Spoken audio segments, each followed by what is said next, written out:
Welcome everybody back to the TheDomCast, episode 24. Hey, look, I got it right this time.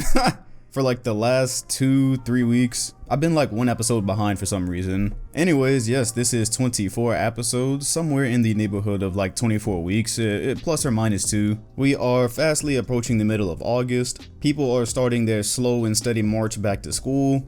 The NBA is totally dry and devoid of anything right now, of any life. It's so dry, in fact, that I typed in NBA news to Google because I just wanted to see if there was anything I hadn't heard about, just to make sure, because I do plan on doing other topics today, but I just wanted to make sure there wasn't anything that kind of slid past me because I am not on the internet as much these days, not on social media as much, and I come across Colin Cowherd, and man, when it comes to the NBA right now, media is really grasping for straws. His big headliner today or yesterday, I'm not really sure when it was, but it was that Kevin Durant did not take enough flack. He did not take enough heat for leaving the Golden State Warriors. That was the conversation that he decided to have. And hey, I guess it worked because here I am discussing it. But I just laughed because, first of all, that was his whole thing, right? He was saying that NBA media is kind of cowering down to players, that reporters don't want to jeopardize their relationship with players, so they're not being critical enough. And I'm glad that came up because that is something I'm probably that's going to tie into a later topic that I have here. But where was the logic here?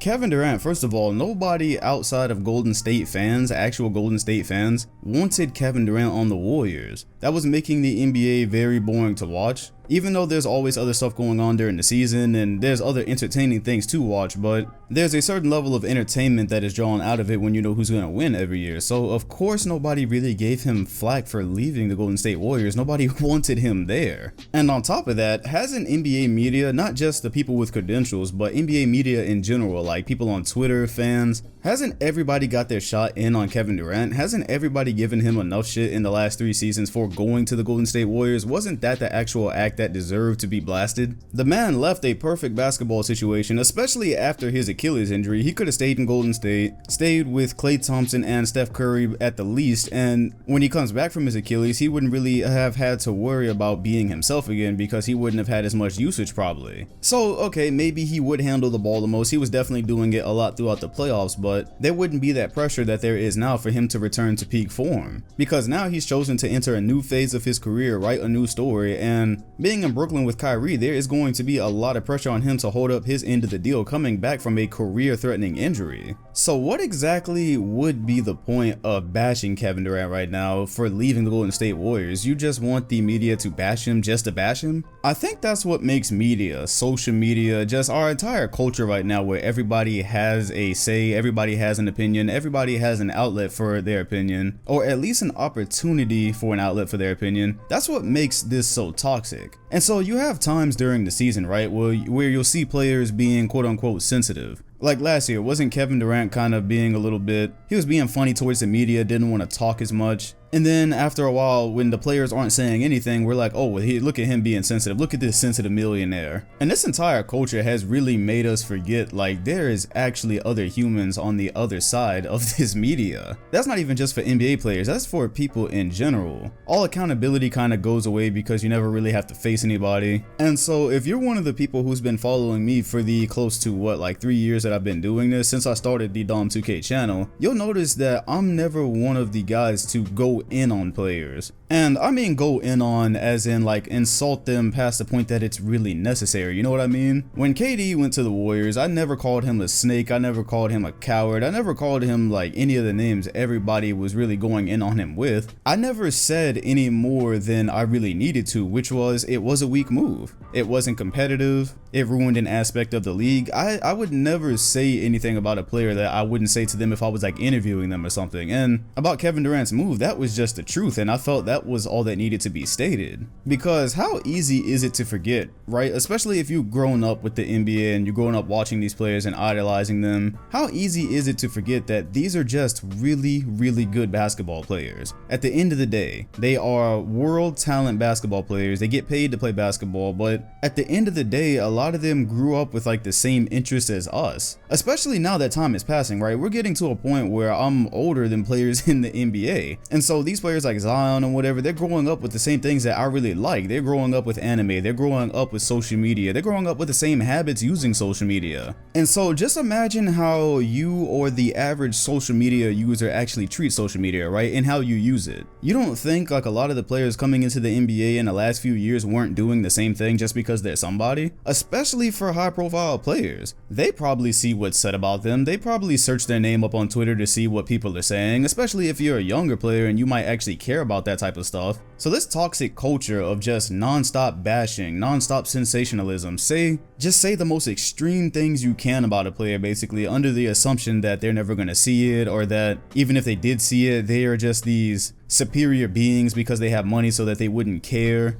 And it's interesting when you really involve the money, right? Because I didn't see all of Rusty Bucket's new video, but I did catch his part about Jeremy Lin, which again, I had not been on social media a whole lot lately. I'm going to get to that soon. So I didn't know Jeremy Lin apparently is having a bit of a struggle. I know the whole thing about him saying he believes the NBA gave up on him, but apparently he was giving a speech and saying like he hit rock bottom or something of that sort. And apparently there was, people lashing out at him, people lashing out saying, how can a millionaire be sad? How can a millionaire hit rock bottom? All your problems are solved. And that probably just goes from people, living with the belief that money would fix every problem that they have. And I'm not here to necessarily disagree with that. I actually made a video about this on my gaming channel before it was a Let's Play channel months and months ago, probably like back in March.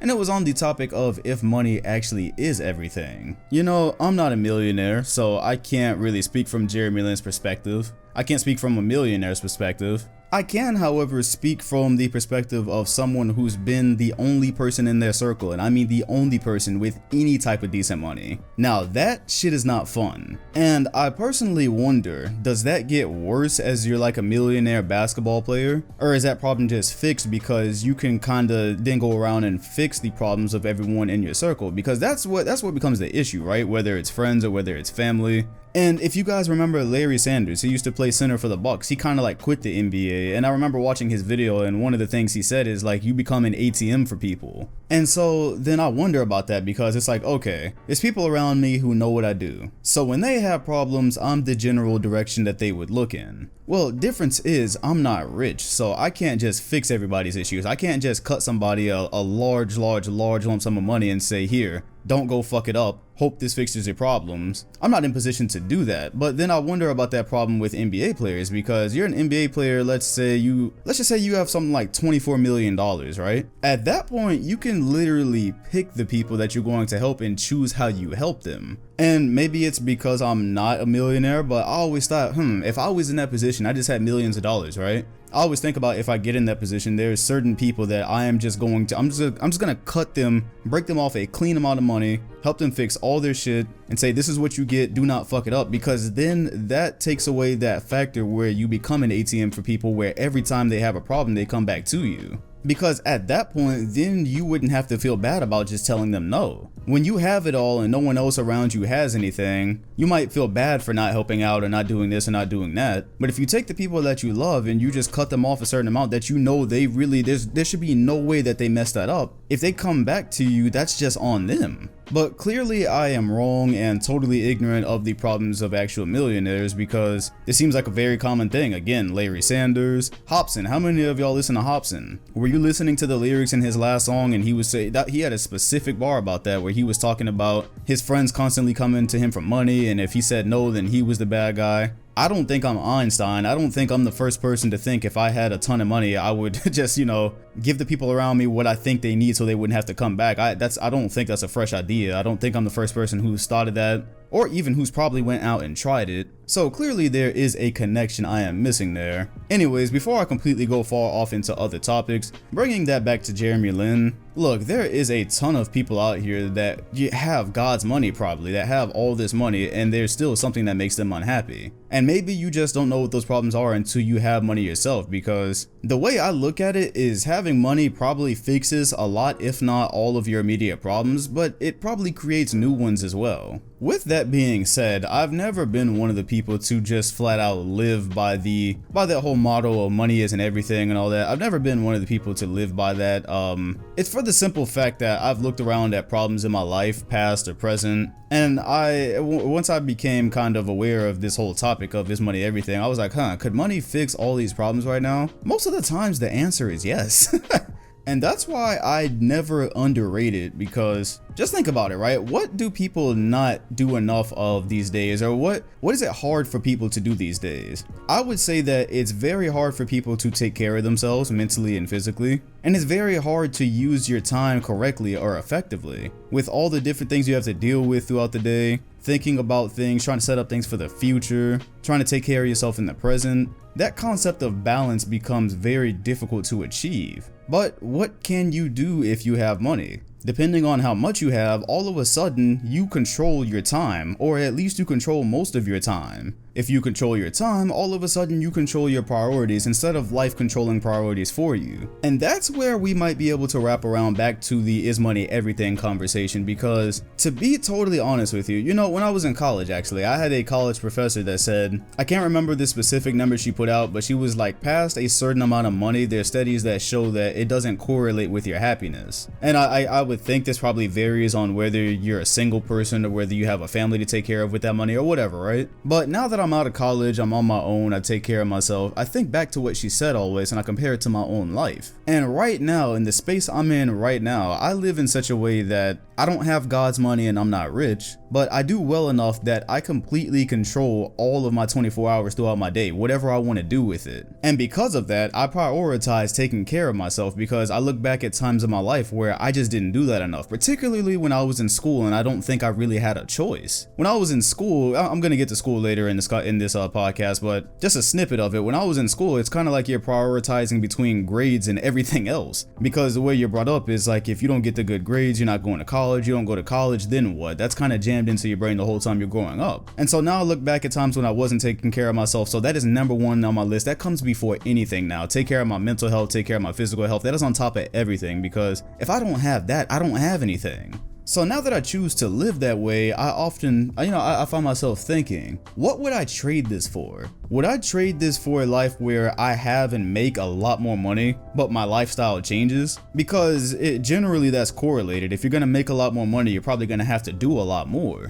You have to do a lot more, now your control on time completely changes. And so that's where I agree with Gary Vee, actually, because Gary Vee says a lot. Some things I don't agree with, because he talks about social media specifically and content creation. There are things that he says that I don't agree with, but where I do agree with him is maybe that is one, he didn't say this specifically, but I'm thinking maybe that is one spot where money particularly isn't everything. Because what if I can make a lot more, twice, 3 times what I'm making right now, but because of what I'm doing to get that, I'm not as happy anymore? This answer is probably just different for everybody, right? Because I guess it just depends on what you value, what you like to do. In my life, it simply happens to be time. That is what I value the most. So when you look at it from that perspective of what people actually value and what makes them happy, you don't know what makes certain NBA players happy. You don't know what makes Jeremy Lin happy. You don't know if it's relationships that he doesn't have right now and that money can't get him. You've got no clue what makes people tick. It's different for everybody. So on that topic of happiness and what makes people happy, one thing in my own life that I've been doing lately, I would say probably for the last week and a half, 2 weeks, I have not completely shunned social media, but I have completely changed the way that I use social media. And I think that's something that could make a lot of people happier than they realize, because what I've found in the last 2 weeks, I'll tell you what I've been doing specifically in a minute, but what I found is there was a lot of habits I had, and there's a lot of things I was doing on social media that I didn't realize was really, it was really messing with me. So around June of this year, I actually put it on my story on Instagram. For some reason, I just kind of noticed, I was like, you know what? Everything that pisses me off throughout the day, everything that makes me angry throughout the day or makes me feel some type of way, it literally all comes from social media. Whether it's a headline in the news, whether it's something I scrolled past, it could literally be anything. But I was like, other than that, the things that I do every day in real life, there's none of that is inherently making me unhappy, but a lot of social media is. So in the last 2 weeks, one thing I have totally eliminated is scrolling. And scrolling is deadly, fam. Not even exaggerating, scrolling is deadly because we don't realize how much time we spend doing it. Scrolling ourselves to sleep, wake up in the morning, grab your phone, start scrolling through your feeds. I'm talking about through news feeds, so Instagram, Twitter, not really Facebook. I don't do Facebook, but maybe some of y'all do. I don't do it a whole lot, but it's literally just scrolling, looking for something, right? And so that's how I found most of this stuff. When I'm scrolling through Instagram, I'm scrolling through stupid shit people are doing on social media. I'm scrolling through terrible news headlines, and then I'm on to lurking. I'm like, I wonder what so-and-so is doing. So I start lurking and I don't even realize that what I'm seeing, this stuff is actually affecting me. It's actually affecting my thought process. I keep scrolling, somewhere through it I am subconsciously comparing myself, a part of my life, to somebody else. And these scrolling sessions, whether it's at night, going to sleep, or in the morning, you don't realize how fast it passes, but you can easily run up 30 minutes to an hour just straight looking at your phone, just straight looking at other people's lives and looking at things that shouldn't mean anything to you, yet they do. Now they're in your head. Now you're thinking about it throughout the day. Now it's affecting your mood. And I just named 3 or 4 little things right there, things that you might not even really be paying attention to because it's so normal to you. That's really affecting how you go about your day. So I dropped scrolling, and by proxy, I have basically dropped most of social media because that was all I was doing on social media anyways, really. Now, in the last 2 weeks I use social media, I am sharing a thought because I'm still gonna do that. Look, I'm never gonna just cut social media completely from my life. There's actually, there's positive aspects of it too, right? It helps you connect with people. There's positive things that it does. So I still share stories on Instagram. I'll share something on Twitter. I make sure to still use it to connect with fans. Fans DM me all the time. People just random stuff, right? So I still check my messages often and see if there's things that I need to respond to, or just make somebody's day by answering back because that's a thing. But after that, I am really detached from social media now. Even on YouTube, I'm not sure if YouTube really counts as much as social media, but changing what you digest, changing what you watch. Most of the time when I'm on YouTube, it's nothing wrong with watching something that's just entertaining, just for entertainment's sake. I'm not about to be the damn fun police, but these days I find myself trying to learn some new things, actually trying to use that time wisely.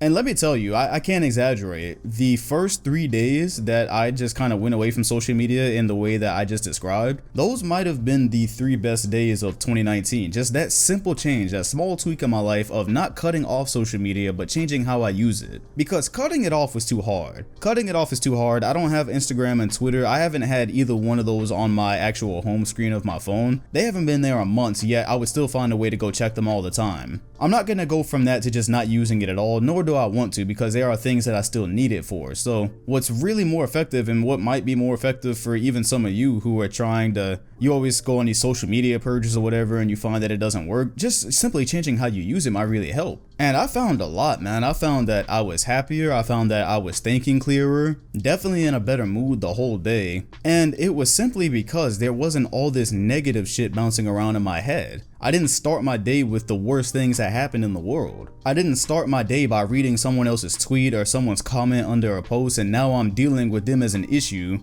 Or I'm like trying to debate what they said in my head and it's like they don't even know I exist. So as that might relate to the NBA, and I'm not explicitly trying to just relate everything to the NBA, but hey, most of you are basketball fans, and this one just kind of popped in my head. I remember Adam Silver talking about mental health and talking about how players are immediately checking like at halftime and after the game what people are saying about them. On the team buses, on a lot of team buses, there isn't all that team continuity and everyone talking to each other and things like that. It's all social media. And so think about how social media might affect you, and now probably multiply that by like thousands of times for star NBA players. Because for them, it's not even social media, it's credentialed media also with their names in their mouth. And so sometimes that credentialed media is looking for clicks, they're looking to get a rise out of you. And think about how crazy that must be for them to just be reading negative shit about themselves all the time. And it's not about being thick-skinned and being able to take criticism and all that, cause certain criticism is helpful, some criticism needs to be heard. But we know that's not how media operates, social media and credentialed. We know it doesn't operate that way. It's sensationalism. And so they're on the receiving end of that, and some of these players are willing recipients too. I saw I can't remember what video it was, but CJ McCollum was talking about how he can't leave social media alone. So whole time the Blazers are getting waxed in the playoffs every year, and imagine what he's reading about himself all the time. And so that helps me understand a little bit how what Adam Silver was talking about, some of the players just genuinely being unhappy even though they have all these millions of dollars. Well, if they are constantly indulging in social media like we know a guy like Kevin Durant was, now that makes a little more sense. But hey, again, that goes back to just what I was talking about. Some people, NBA players, regular people, need to learn to just put social media the fuck away. If you find that it's having an overwhelmingly negative effect on you, or it's wasting your time or whatever, put it away. Use it when you need it, and other than that, put it away. Back when I was doing one of my Q&As for whatever milestone it was, whether it was like 100K or whatever, I remember a fan asked me one time, like, how do you deal with negativity? Because obviously being a YouTuber, having multiple channels, I get comments, I get mail in my inboxes and all of that. And so some of that is probably negative, right? And he's like, how do you deal with negativity? And I said, it was a 2-word answer. I don't. I think you will very rarely ever see me respond to somebody who's just trying to get under my skin. I'm human. I am just an average social media user, especially like before I took this break. If I see something, sometimes it's like, you know what, I'm petty, I got time today, I'll go back and forth. But especially now, that is very rare. You will very rarely see me get pulled into anything with anybody, and there are people who constantly try. So back in the earlier years, closer to 2016, when I wasn't used to any kind of social media attention, YouTube channel didn't have anybody on it yet. Back then, I would read every comment, I would respond to every comment, positive or negative. Somebody tweets me something, I would answer it back then. And you know, what you learn over time, if you kind of, you know, have a platform bigger than mine or at my size, what you notice is sometimes people say things just to try to get to you. Like, that's their sole goal. They literally just want to know that they got to you and to get you to respond and say something back. So like some ways back, somebody quoted my tweet and they were like, yo, fuck this guy. And I was in my I got time today mood, so I started just playing with it. I was like, dang man, it's kind of harsh, don't you think? Something to that effect. And the dude goes back, just kidding man, love your vids. What? Are you kidding me? That's not even an isolated event. You don't know how much mail I've gotten throughout the years where somebody says something to antagonize me. I'll respond and they be like, oh man, I was just trying to get you to respond and love your vids. Like, the whole attitude changes, the whole tone changes. So, and the funniest one that'll happen is you say something that somebody doesn't like online or doesn't agree with, and then they don't even have a conversation. They just try to go at you. They just straight up, oh, fuck you, you're garbage, your opinions are garbage, I can't take you seriously. And then I click on the profile and it'd be like, oh, you're following me. So in one of my last encounters going back and forth with someone, I pointed that out because they said something slick to me, something along the effects of, oh, you're an idiot, blah, blah, blah. I was like, yeah, but you're following me. Then he tweets back a couple of minutes later after he's unfollowed me and he goes, what? And I'm like, all right, this is stupid. I have not went back and forth with anybody since today because I was like, this is just stupid. To me, that is easily one of the stupidest things that people do on social media. It's one of the most epic self-owns is following somebody that you claim to hate. Because then it's like, well, you hate me, but you can't look away. And I never figured out what was so difficult about that. Like on my Twitter or whatever social media, I don't follow people that bother me or that I don't like or that I don't feel like contribute anything. So if I feel like somebody is stupid or all their takes are garbage, well, I'm not gonna follow them because I don't want that garbage on my feed. Back when I used to scroll a lot, I don't want it there, so I'm just not gonna follow. What is it that sounds so difficult about that? Everyone that's in Skip Bayless's mentions every time he tweets some trash about LeBron. That's the reason he tweets it, is because he knows that y'all cannot look away. That's how he gets his clicks. And so I don't follow Skip Bayless on Twitter because I know half the time he's trolling. I know he's gonna come out with some garbage LeBron take and I don't care for it. I don't want to see it. It's funny because it'll still pop up, and because, you know, somebody that follows me will like his tweet and then it'll pop up in my feed. But I don't explicitly follow him because a lot of times I don't think he knows what he's talking about. So therefore, I don't have to leave angry messages on his thread. I don't have to see his newest take. It's clean. Social media is really that simple. And so on the subject of people like hating you but not being able to look away the way they do Skip Bayless, I actually had one like that stuck out to me. It's been like probably like a year now or something. But anyways, apparently back when I used to go back and forth with people like all the time, apparently like what, 2018 I guess, early 2018, I probably got into it with this kid. I don't even know. That's the thing, I didn't really remember the situation. But what ended up happening is like beginning of this year, that kid that I got into it with a year ago that I had already forgotten about ended up having a whole page about me dedicated to hating me and my takes, and I was like, damn, I'm at that level now. I got them making whole pages about me. Holy shit, I didn't think I'd get here that fast. And the only reason I had a hint about who it might be was because I was fascinated. I was like, first of all, I'd never seen anybody with a whole page just about me. Like, I'm a regular ass guy, but so somebody had a whole page about me. It was all types of slander with like takes that I never actually said. Like one of the tweets had like a whole list of takes that and a whole list of quotes that I didn't actually say. But anyways, I looked up in the tweets and replies, and one of the tweets were like, oh yeah, he blocked me a year ago and something like that, and he doesn't want to debate me. And I was like, oh, okay, I didn't exactly remember the scenario because it wasn't that important to me. But after I saw that, I was like, okay, so this is some scorned kid mad that I never acknowledged him again after that. And I just went on with it. I never said a word about it. I never tweeted out about it. I never argued with the page. I never said anything. And I guess it's gone now. I have no clue. I don't even remember what it was called. I just remember that it was about me. But yeah, there you go. There's your example for the person that asked, how do I deal with negativity? I don't. I didn't deal with that page. I didn't tweet about it, I didn't screenshot it, I didn't ask people to report it or anything. I didn't care because for one, I was like, I'm not even going to give this my energy. Two, this goes back to what I was talking about where I was saying that sometimes people just are trying to get a rise out of you. You start arguing back and realize you're talking like to a damn 10-year-old kid and it's like, what am I doing? What am I doing at this age arguing with some 10-year-old kid online about me? What would I be doing there? And at 3, I would have openly welcomed that page to get even more followers and have more clout because that's just free publicity. One of the reasons Skip Bayless is so successful and a lot of other sportscasters and people like that is because people are constantly talking about the things that they say. People are constantly talking about them. So I seen that page and I was like, oh, well shit, I hope a second and a third pops up. Like, they might be lying about me. Okay, cool. So someone's gonna see those lies. They're gonna be like, who was Dom2K? They're gonna go search it up. And then they're gonna be looking for the things that that page said that I never actually said. And all of a sudden I have a new viewer, negative or positive. I don't care. And then I was also able to come to the conclusion that the only person who could really focus their energy to hating a YouTuber so much that they're gonna make a whole page about them and just spend like all day tweeting about them, that has to be a kid. I don't give a shit if some little kid I'm never gonna meet doesn't like me. How does that affect my day? So I just let that page exist until it fizzled out. As far as I was concerned, that could only do me a favor. More on negativity. I've had actual YouTubers, other NBA YouTubers try to pull me into stuff, try to antagonize me. I never acknowledged them. I didn't. I have one in my head right now that was like liking old tweets that turned out to be like bad predictions or something like that. Retweeting it, trying to embarrass me, trying to get me to respond, trying to pull me into something like I was gonna give that any of my energy. I didn't. I let it fizzle out. Nobody ever made anything of it because I didn't. Negativity on social media is literally what you make of it. If you're gonna let people tweet things to you and you're gonna let them get you out of sorts and now you're gonna be in an hour-long argument with them and you're gonna make it matter so much, then it's gonna be a big part of your day. You're spending time on it. We were talking about time at the beginning of this podcast, so you're gonna be spending time arguing people online and it's gonna accomplish zip, nada, nothing. Neither of you are probably gonna change your mind about the subject. Whoever's just trolling you anyways already doesn't like you, so you're probably not gonna make them like you.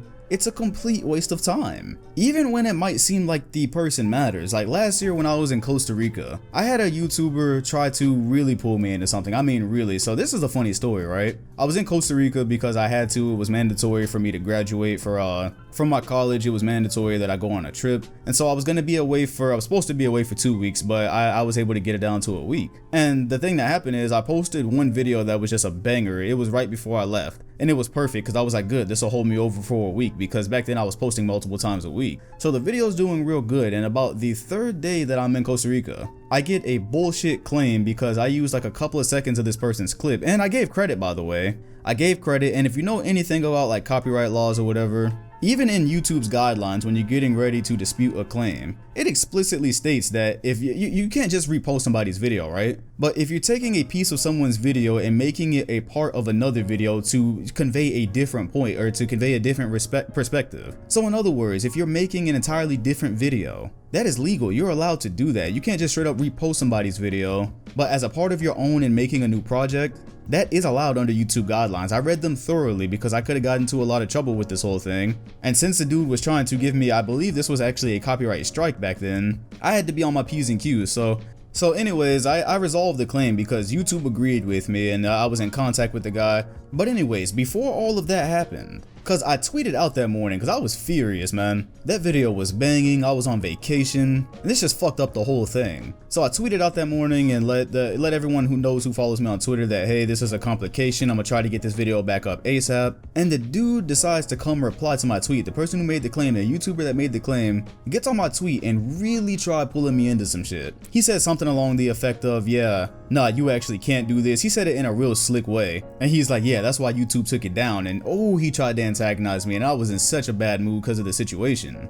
Then I took a look at his social media activity, his tweets and replies, his YouTube in general, and I realized this is how this dude tries to get by. Instead of making good content, he is literally always got another YouTuber's name in his mouth, always trying to use other guys for clicks, always trying to start drama, always trying to incite something. And so once I saw that, I knew I was not going to reply. I knew I wasn't going to reply. I knew I wasn't going to get into that because I was like, I'm going to send one tweet. I'm going to reply with one tweet. And next thing you know, I'm going to be a part of a big drama because he's going to make a video about it. It's going to have some clickbait headline. All of a sudden, people are going to be all in my mentions about this. I didn't do it. I went through YouTube's channels, got the claim resolved, all without feeding into his bullshit negativity that he tried to pull me into. You see how easy that was? Instead of feeding into people's bullshit on these websites, instead of wasting your time with them, instead of tying yourself up and making situations worse, it's that simple. How do you deal with the negativity that this platform brings you? I don't. So yeah, that really does make me probably the most useless person to try to send angry messages to online, cause especially these days on Twitter, I'm not even gonna see the message. I'm just not. I don't scroll through my notifications for hours anymore. I don't scroll through my feed. So I won't even see your negativity there. Most people don't send me negativity on Instagram. I really never just get like an outwardly aggressive message. Mostly that's always love over there. But there's the occasional one. Somebody might type an angry paragraph or whatever. And only one of two things are going to happen. Either it's gonna sit there and I'm actually never gonna see it. I'm going to see it, but you're never gonna know that I saw it because you could do that thing where you click on it, but you don't actually open the message, so there will never be a seen thing. Or I would just leave it on read and you will know that I saw it, and you will also know that I didn't give a shit enough to reply. So that's actually one of three things. You gotta protect your energy at all costs out here, man, because there's people that's coming for it. There's people that see what you're doing. There's people that hate you that you don't even know exist, and they'll just do or say whatever. Like, I agree with Joe Knows. Do you guys know Joe Knows?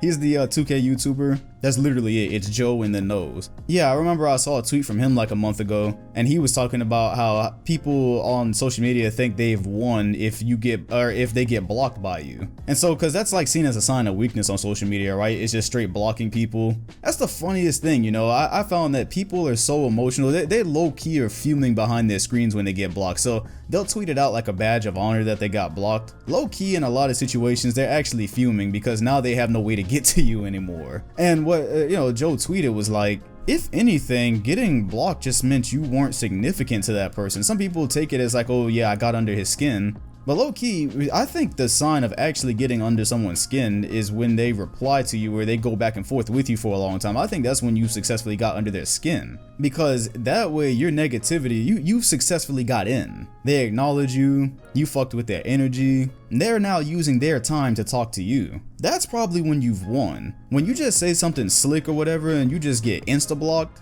that means you weren't significant enough. You didn't say anything significant enough to ever be acknowledged again. And so people get all sensitive over getting blocked and they be like, oh yeah, so-and-so is a pussy and all that. When in reality, now you get to be all negative by yourself. All that toxicity and stuff that you're trying to spew, you gotta find somebody else to take it to, or it's just stuck with you. I'm supposed to just let you talk shit to me all day, but who wants that in their notifications? Who wants to just constantly see someone in their notifications just talking shit to them and just saying negative stuff about them all the time? Who wants that? What does that add to your experience? What does that add to your day? It literally adds nothing. So yeah, I mean, I'm with Joe on that one. If I do catch a notification and it's just somebody just trolling me and just really just trying to, the only purpose they serve is just trying to talk shit to me, that's a block. I'm not obligated to let you into my energy. I'm having a good time over here. Somebody coming up left field and I'm supposed to just listen to it? I mean, criticism and constructive criticism and all that, that is what it is. That's welcomed. But if it's just negativity for the sake of being negative, fuck off. You're not adding anything. And I guess that brings us all the way to where we started this podcast. Colin Cowherd bashed Kevin Durant for leaving the Warriors. Negativity just for the sake of being negative. That is social media in a nutshell. That's the worst of social media in a nutshell, right? Like I said, there are some very good things that come from it. I choose to use social media to interact with my fans and actually answer messages. I have fans that I regularly talk to on Instagram when I can. A lot of them tell me I'm one of the only people that actually does that. I don't just sit and have full hour-long conversations, but every now and then I'll check my messages and so has sent me something, and hell, some people even disagree with some of the things that I post in my story or whatever, and we have conversations about it, and we don't even agree or like what the other is saying, but sometimes those kind of conversations are productive. I think that's a good use of social media. But negativity for the sake of being negative. Colin Coherd type beat. I'm good on that. Anyways, I'm going to end today's podcast here. I'm going to save some of the topics that I had for next time. Make sure if you are interested in hearing more topics like the ones you heard today, hit me up on Instagram. But like I said, mostly DMs. Twitter, if you're going to use Twitter, hit me up in the DMs because I'm not going to see notifications these days. Let me know what you would like to hear. Hit the like button, comment, and sub if you enjoyed, and hit the bell next to the channel name if you want notifications when this drops every single Saturday. Thanks for watching, and I'll see you all in the next one.